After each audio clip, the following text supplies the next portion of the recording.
বামের গুলো বেড়েছে ফিনিশ বামেটা ফিনিশ দাঁড়া দাও তোমরা তোমরা তোমরা তোমরা ইয়ে করো না একজন দাও আলী কাকা দাও আমরা থাকি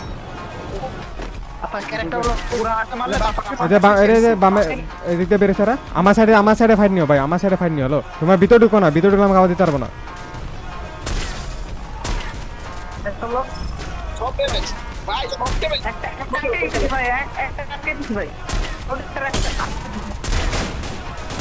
দুটো দুটো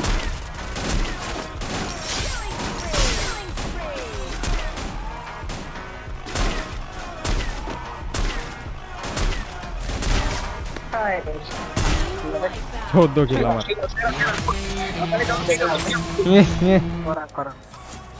একা একা হোল্ড আপ করছেন বাট রাইট সাইডে লক্ষ্য করলে শাটডাউন হবেন বাট আলিফ শাটডাউন করেছেন আমি বলছিলাম যে তাকাবে আলিফ সেই তাকানিটাই দিয়েছেন পরীক্ষা এখন হইতে পারে কারণ দুটো দলই কিন্তু হার্ড কম্পার্টমেন্টে তবে চমৎকার একটা ফ্ল্যাঙ্কিং এখান থেকে লঞ্চ প্যাডের ব্যবহার ঠিক পেছন দিকে এসেছেন তবে জোনের বাইরে চলে গিয়েছেন এই জায়গায়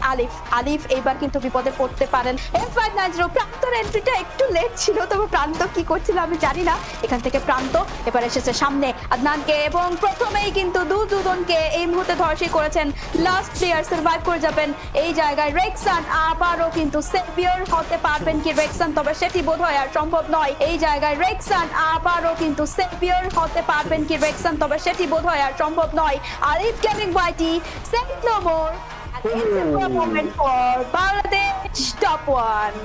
and GG for Bangladesh top one চমৎকার খেলে গিয়েছেন তারা এই জায়গায় আলিফের ওই স্টেপটা আমার কাছে মনে হয় hats off to the IGL যে কল দিয়েছে যে আলিফকে এই মুহূর্তে পেছনের দিকে যেতে হবে